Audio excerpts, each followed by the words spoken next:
शिव की भक्ति करने के लिए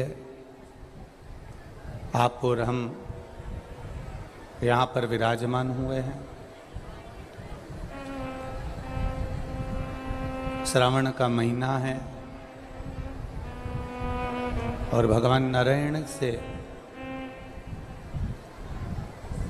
भगवान शिव से और भगवान देवाधिदेव महादेव से मिलन का ये वो स्थल है जहाँ पर सुख का अनुभव हमारे जीवन में हो सकता है। अभी तक आपने और हमने जितनी कथाएं श्रवण करी है, उन कथाओं में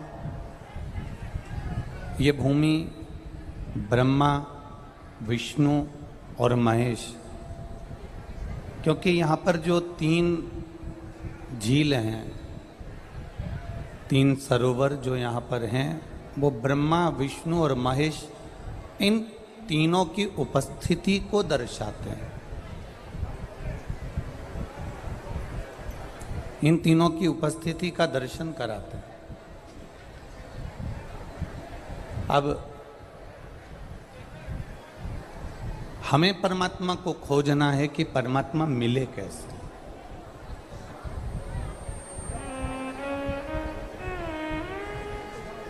हमें भगवान को खोजना है कि भगवान को हम प्राप्त करें कैसे।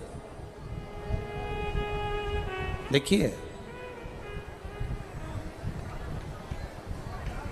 हमें जिसको पाना होता है, जिस चीज को हमें पाना होता है, हम उसको पाने का प्रयास करते हैं और उसको पाने के तरीके ढूंढते हैं।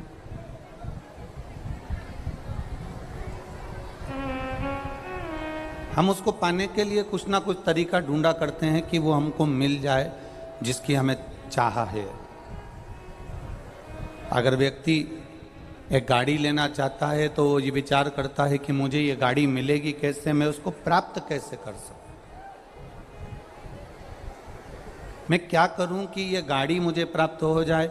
वो सोचेगा कि मैं अपनी अंगूठी गिरवे रख दूं, या मकान रखूं, या मैं मेहनत करूं, या मैं कैसा कुछ ना कुछ ऐसा करूं जिससे मुझे ये गाड़ी प्राप्त हो जाए, मुझे ये गाड़ी मिल जाए। वो प्रयास कर रहा है।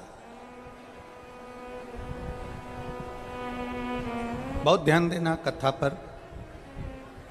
हम किसी वस्तु को चाहते हैं, हम किसी को चाहते हैं, हम उसको चाहते हैं तो उसको पाने का प्रयास करते हैं, और पाने का प्रयास अर्थात उसको पाने के लिए हम बहुत मेहनत करते हैं, बहुत प्रयास करते हैं कि कैसे भी वो वस्तु हमको मिल जाए, वो वस्तु हमें प्राप्त हो जाए। नए नए तरीके ढूंढते हैं उसको पाने के लिए, नए नए तरीका ढूंढते हैं उस वस्तु को प्राप्त करने के। जब आप बहुत मेहनत कर देते हैं, बहुत प्रयास कर लेते हैं, बहुत ज़्यादा चाहत आपकी बढ़ जाती है, तो आपकी मेहनत रंग लाती है और वो वस्तु आपको प्राप्त हो जाती है आपकी मेहनत के बल पर, वो आपको मिल जाएगी। जैसे किसी वस्तु के लिए आपने मेहनत करी और उस वस्तु को आपने आखिरी में पा ही लिया, उसी तरह जिस दिन आप मेरे देव अधिदेव महादेव के लिए दिल से प्रयास करना प्रारंभ करोगे, उस दिन महादेव को भी आप प्राप्त कर सकते हो, वो आपको मिल सकता है। उसको मिलने में देरी नहीं लगती, वो मिलता बड़ा जल्दी है बहुत, क्योंकि उसका नाम भोला है।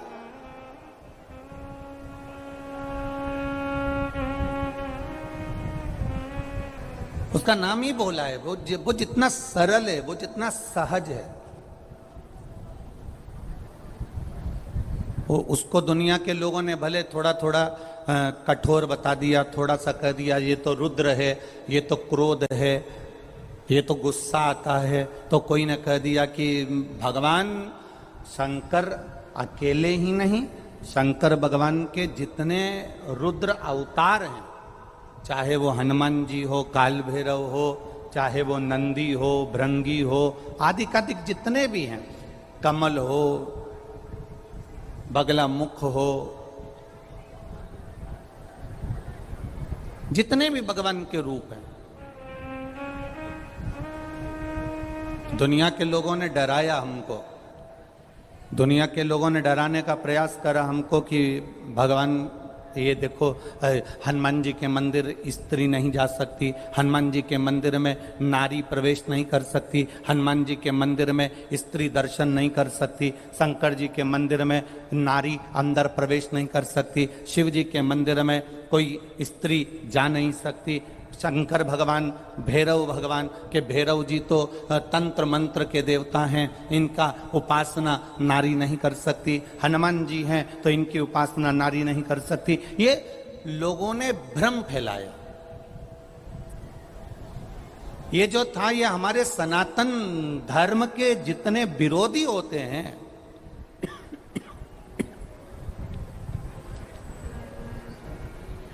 सनातन धर्म के जितने विरोधी हैं, सनातन धर्म का जितना विरोध करने वाले होते हैं, वो हमारे सनातन धर्म को तोड़ने के लिए यहीं से शुरुआत करते हैं।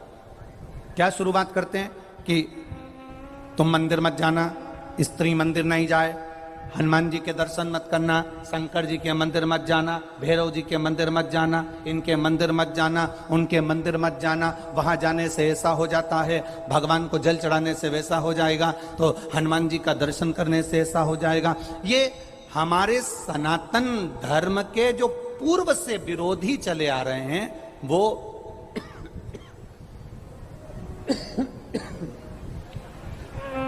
सनातन धर्म के जो पूर्व से विरोधी चले आ रहे हैं, ये डीले कम कर बाबू, सनातन धर्म के जो पूर्व से विरोधी चले आ रहे हैं, सनातन धर्म के जो विरोध करने वाले आए हैं, वो हमको भगवान से दूर करने का प्रयास करते रहे, कैसे भी हम परमात्मा से दूर हो जाएं, कैसे भी हम भगवान से दूर हो जाएं। और जब धीरे धीरे आप परमात्मा से दूर होते चले गए, भगवान से दूर होते चले गए, और भगवान से जब धीरे धीरे तुमने दूरी बना ली, परमात्मा से आप धीरे धीरे जब दूर होते चले गए, आपका मन सनातन धर्म से हटने लगा, सनातन धर्म से मन हटने लगा तो दूसरे धर्म में तुम्हारा मन जाने लगा। अब एक नया विरोध चालू हो गया, सनातन धर्म को फिर तोड़ने का। अब नए बेटा बेटी मंदिर जाना चालू कर दिए, करे कि नहीं करे? बोलो बोलो, जम के बोलो राजस्थान वाले, करे ना? छोटे छोटे बच्चे मंदिर जा रहे कि नहीं जा रहे? बेटा बेटी नवयुवक बच्चे मंदिर जा रहे कि नहीं जा रहे? पशुपति व्रत कर रहे कि नहीं कर रहे? एक लोटा जल चढ़ा रहे कि नहीं चढ़ा रहे? अब जब पूरे भारत में सनातन धर्म आगे बढ़ गया और लोग मंदिर जाना चालू कर दिए, तो फिर विधर्मियों ने एक नई चाल चलना चालू कर दी और एक दो हमारे सनातन धर्म के लोगों के कान में भरना चालू करा कि अब मंदिर में जाना तो ये ऐसे कपड़े पहनकर लड़की ना आए, वैसे कपड़े पहनकर लड़के ना आए, ऐसे वस्त्र पहनकर लड़कियां ना आए। उन्होंने चाल चलकर हमारे सनातन धर्म वालों को कह दिया। तो लोगों ने ये कह दिया कि मंदिर जाना तो ये इस कपड़े को पहनकर मत जाना। अब बताओ, ईमानदारी से बोलना, भोलेनाथ तुम्हारा कपड़ा देखता है कि तुम्हारा कलेजा देखता है? शिव कपड़े से कभी प्रसन्न नहीं हुआ।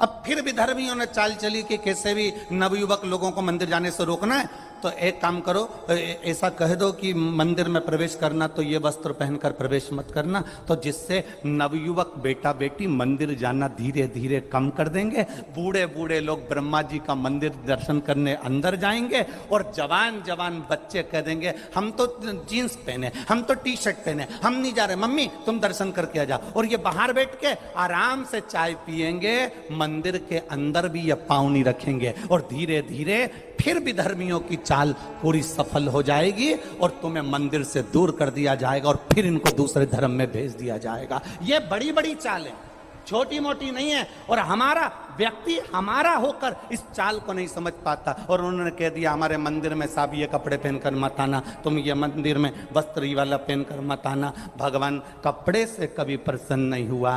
कपड़े तो रावण ने भी बदले थे, बोलो सही है कि गलत है? संत का चोला पहन लिया था रावण ने, उस संत के चोले को इतना बदनाम कर दिया, इतना बदनाम कर दिया कि कुंभ के मेले में आज सबसे पहले संत के चोले को ही पानी में धोया जाता है, उसके बाद भी साफ नहीं हो पाता है।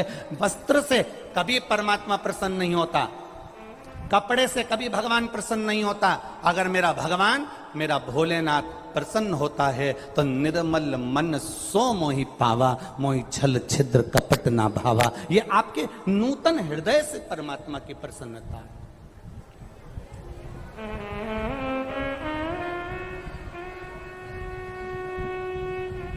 ये आपके नूतन हृदय से परमात्मा की प्रसन्नता का भाव है। आपके हृदय से भगवान की प्रसन्नता है।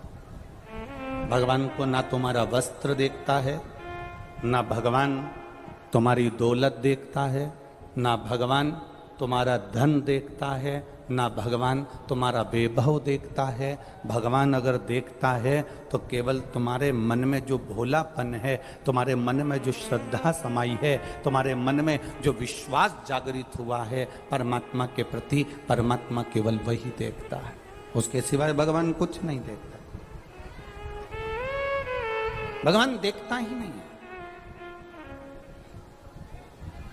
अरे भाई,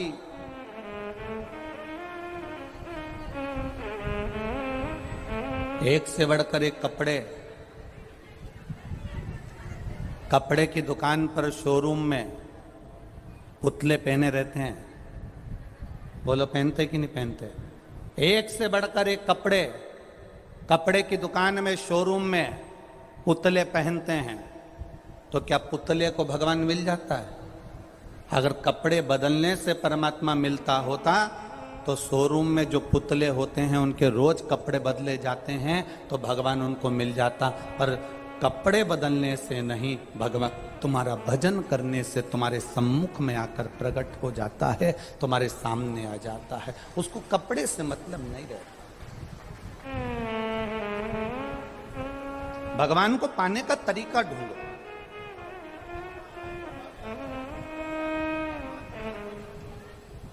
भगवान को पाने का जब तरीका हम ढूंढेंगे, भगवान को पाने का जब तरीका ढूंढने का हम प्रयास करेंगे, भगवान को पाने का जब हम प्रयास करेंगे तो हमारा परमात्मा हमारे सामने होगा। किसी वस्तु को पाने का प्रयास करा, वस्तु मिल जाती है। गाड़ी को लाने का प्रयास करा, लोन ले लूं, मकान बनाने का प्रयास करा, लोन ले लूं, मकान बेच दूं, ये कर दूं, वो कर दूं। हम जिसको पाने का प्रयास करते हैं, उसको पाने के लिए उस वस्तु की चाह हमारे भीतर बढ़ जाती है और हम उसे पाने का प्रयास करते हैं। ऐसा प्रयास हमारे जीवन में हमें परमात्मा को पाने के लिए करना है कि कैसे हम हमारे भगवान को हमारा अपना बना सकें, कैसे मैं शंकर की हो जाऊं और शंकर मेरा हो जाए। ऐसा कोई प्रयास हमारी जिंदगी में करा जाए कि हमारा दुख कट जाए। भोला आता है आप लोगों को? ये प्रार्थना है। जब भी कथा के पंडाल में बैठो या भोलेनाथ जी के मंदिर में दर्शन करने जाओ या शिवालय का दर्शन करने जाओ तो मुख से बोलना चाहिए। एक बार सब माताएं प्रेम से बोलो और जितने भाई बैठे हैं वो भी बोलो, भोला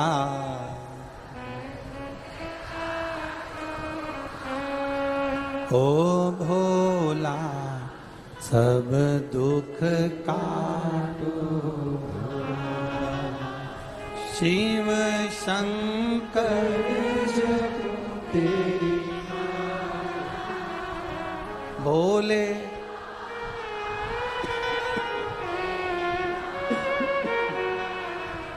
भोला सब दुख काटो, ओ भोला सब दुख काटो। ये शिव की प्रार्थना, शंकर भगवान को निवेदन, शंकर का अनुमोदन, शिव भक्ति, शंकर भगवान से प्रार्थना, अपने हृदय से शिव से कहना, अपने मन से भगवान शंकर का गुणगान कर। एक पत्र आया है, देखिए।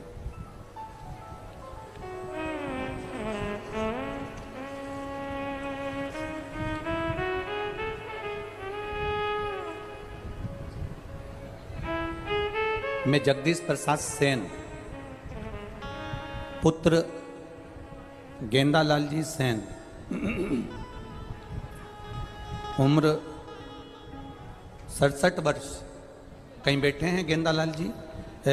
जगदीश प्रसाद सेन कहीं बैठे हो तो हाथ हिलाइएगा। आप ही हैं? ऐसे हाथ हिला दो जगदीश जी। इतने सारे लोग क्यों खड़े हैं? परिवार वाले हैं क्या?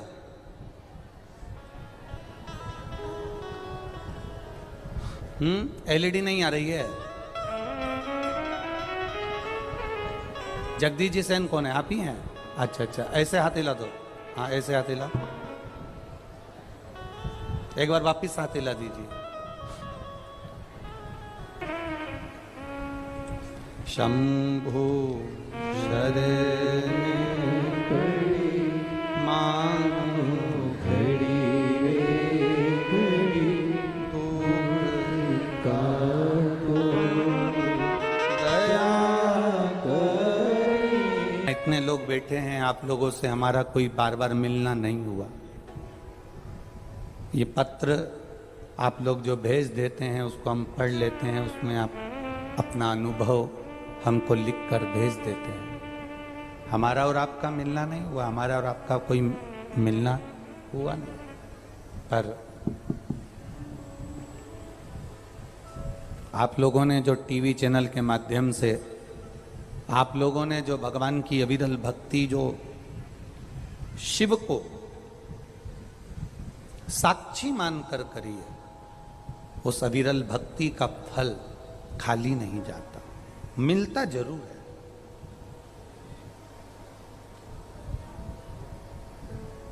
हम पहले भी कथा में कहे, आज फिर कह रहे हैं कि गाड़ी को लाने के लिए प्रयास करा जाता है, वस्तु को लाने के लिए प्रयास करा जाता है, तो महादेव को भी अपने हृदय में लाने के लिए प्रयास करना मत भूलना, वो प्राप्त हो जाएगा। आप करो प्रयास, वो मिलेगा। आप करो पुकार, वो मिलेगा।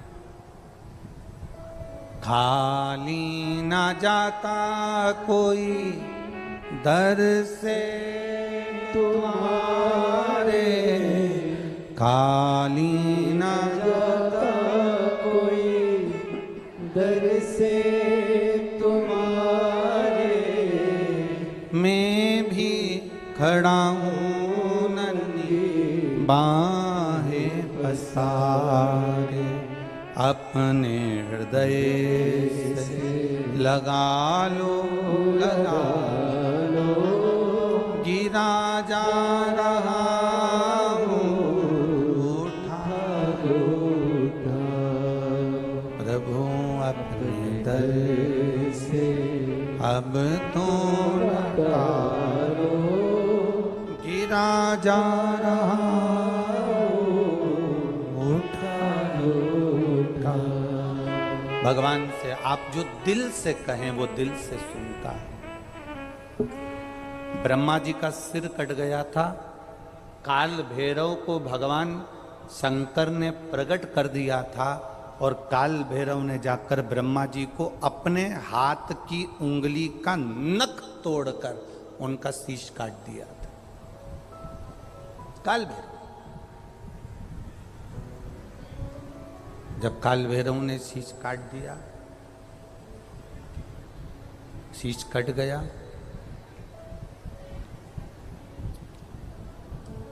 भैरव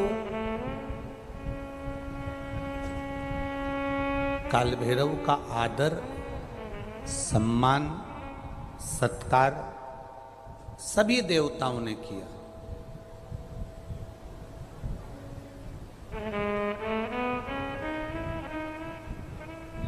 भैरव क्षेत्र का देवता होता है। भैरव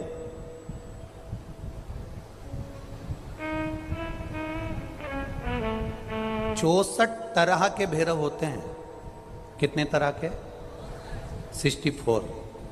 64 तरह के भैरव होते हैं और 64 तरह के भैरव, जितने भैरव होते हैं उतनी भैरवी होती है, क्योंकि शिव के साथ शक्ति जरूरी है, भैरव के साथ भैरवी जरूरी है, क्योंकि भैरव शंकर भगवान का एक अंश रूप है, क्योंकि शिव ने उसको प्रकट करा।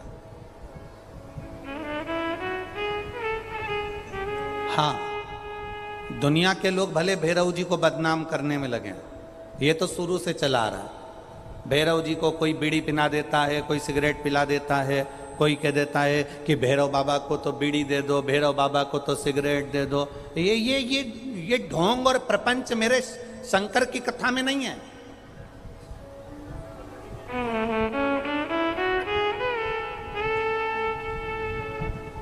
शिव का एक अंश है भैरव।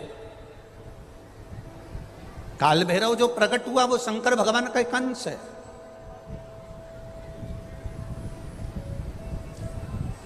काल भैरव जो प्रकट हुए वो शिव का एक अंश रूप है।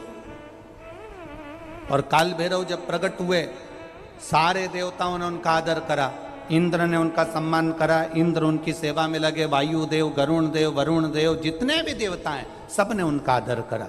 अब आदर करते करते करते करते माता लक्ष्मी जी ने भी काल भैरव को निमंत्रण दिया। जरा सुनिएगा, बहुत सुंदर कथा है पुष्कर राज की। इस कथा को अपनी जिंदगी में उतारना जरूर। काल भैरव का निमंत्रण माता लक्ष्मी जी ने दिया, और माता लक्ष्मी जी ने काल भैरव को निमंत्रण दिया कि काल भैरव आप बैकुंठ में पधारो और बैकुंठ की भूमि को आप पधार कर आनंदित करिए। तो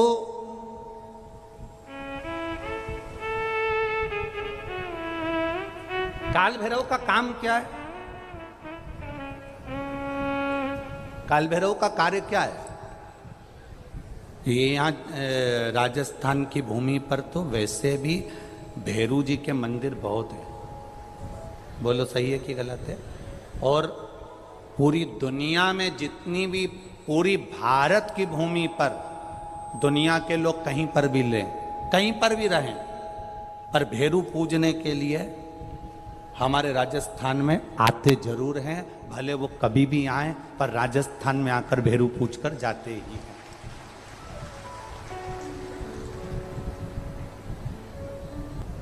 शंकर भगवान ने क्या केवल एक ब्रह्मा जी का सिर काटने के लिए काल भैरव को प्रकट करा? केवल एक कार्य के लिए ब्रह्मा जी ने, भगवान शिव जी ने काल भैरव को प्रकट करा? केवल एक काम के लिए? नहीं। मेरा भोलेनाथ एक कार्य के लिए काल भैरव को कभी प्रकट नहीं कर सकता, क्योंकि मेरे भोलेनाथ ने जब जब जो काम किया है वो संपूर्ण ब्रह्मांड के कल्याण के लिए किया है। इसलिए ब्रह्मा के सिर काटने के लिए, अकेले केवल ब्रह्मा का सिर काटने के लिए भगवान काल भैरव को प्रकट नहीं कर सकते। तब काल भैरव के प्रकट होने का कारण क्या है? भैरव के प्रकट होने का कारण क्या है? भैरू जी के प्रकट होने का कारण क्या है? भैरव प्रकट क्यों हुए हैं? तो शंकर भगवान जब काल भैरव जब नारायण के यहाँ बैकुंठ में गए और भगवान बैकुंठ में जब पहुंचे तो लक्ष्मी जी ने भगवान नारायण से पूछा, प्रभु मेरे मन के संशय को मिटाइए, ये भैरव प्रकट क्यों हुए हैं? केवल ब्रह्मा का सिर काटने के लिए?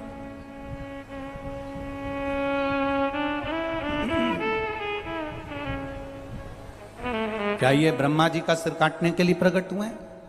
आखिर भैरव प्रकट क्यों हुए? केवल एक ब्रह्मा का सिर काटने के लिए?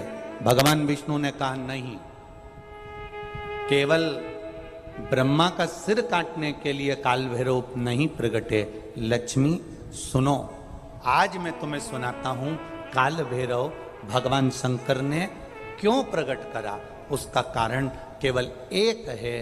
जब देव अधिदेव महादेव अपने नेत्र बंद कर कर बैठ जाते हैं और समाधि में लीन हो जाते हैं, साधना में लीन हो जाते हैं, तब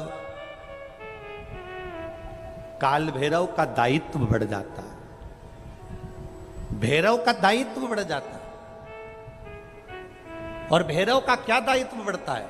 तो सुनो लक्ष्मी, भैरव का दायित्व यह बढ़ जाता है कि जो शंकर के शिवालय में पहुंचता है, जो शंकर के शिवालय में पांव रखता है, जो शंकर के शिवालय में अंदर पहुंचकर शिवालय में अपना चरण रखते रखते रखते रखते देहली से जब अंदर जाता है और शिवालय में शंकर भगवान के शिवलिंग की आराधना करता है, जल चढ़ाता है, शमी पत्र चढ़ाता है, बेल पत्र चढ़ाता है, कमल पुष्प चढ़ाता है, भगवान की श्रृंगार कर कर चंदन अबीर गंध से जो पूजन करता है भगवान की, जब वो अंदर प्रवेश करता है तो भैरव का दायित्व ये हो जाता है कि उसके दुख को भैरव उसी समय पर भक्षण कर लेता है और उसको सुख देकर भेज देता है। ये भैरव का।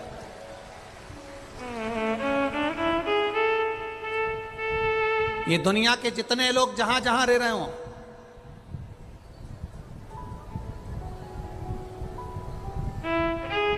मारवाड़ का रहने वाला व्यक्ति, राजस्थान का रहने वाला व्यक्ति अपने भैरव की पूजन करने जरूर आता है, अपने भैरव को जरूर ढूंढता है कि मेरा भैरव कौन सा है, मेरे भैरव का दर्शन कहाँ, मैं कहाँ जाऊं, कौन सा गांव है मेरा जहां मैं भैरव का दर्शन कर सकता हूं। कारण क्या होता है?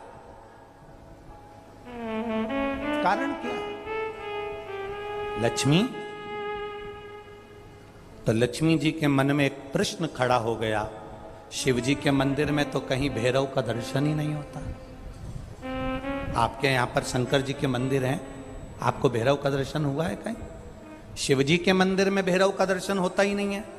तो फिर शंकर भगवान के मंदिर में जब भैरव का दर्शन नहीं होता, शंकर भगवान के मंदिर में जब भैरव दिखता नहीं है, तो हमारे दुख का भक्षण, हमारे दुख को कैसे वो खा जाता है, हमारे दुख को कैसे वो समाप्त कर देता है। फिर वो भैरव हमें दिखता तो है ही नहीं, आखिर फिर वो भैरव गया था, वो भैरव किस जगह पर है?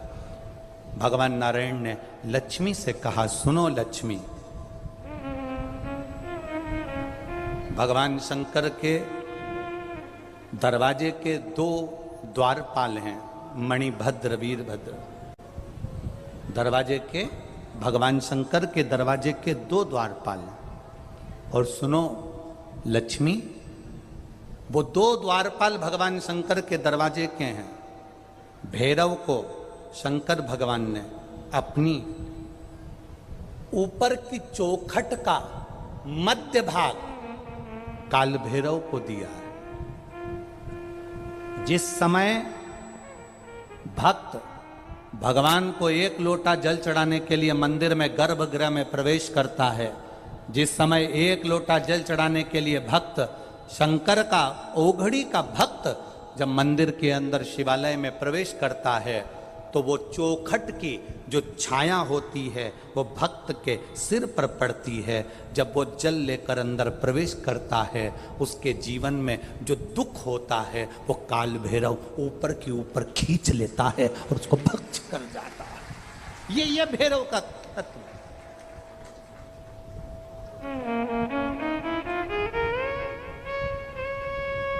और भैरवी का कार्य क्या है? आपके भीतर यदि अहंकार आ गया, आपके भीतर यदि अभिमान आ गया, आपके भीतर यदि अभिमत्ता आ गई, आपके भीतर यदि कपट आ गया, आपके भीतर यदि बेईमानी आ गई, आपके भीतर यदि प्रपंच आ गया, आपके भीतर यदि काम, वासना, आसक्ति, तृष्णा, लोभ समाहित हो गया, तो भैरव और भैरवी इसको खींच लेते हैं। ये शरीर के अंदर एक तरंग के रूप में प्रवेश कर खींच लेते हैं, भैरव और भैरवी। वो हुआ पुष्कर राज की भूमि पर हुआ, पुष्कर राज की भूमि पर हुआ वो।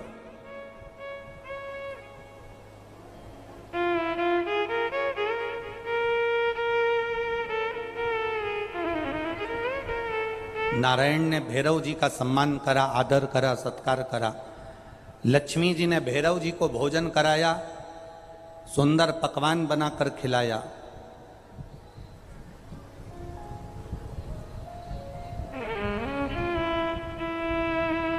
इतने में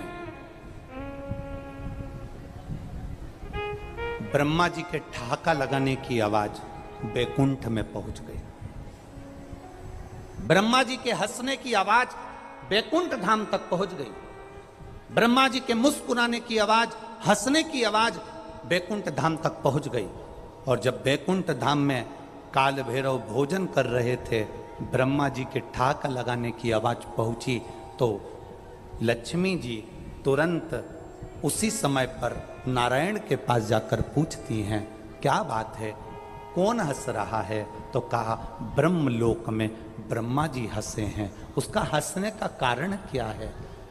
हंसने का कारण क्या है? भगवान ने कहा,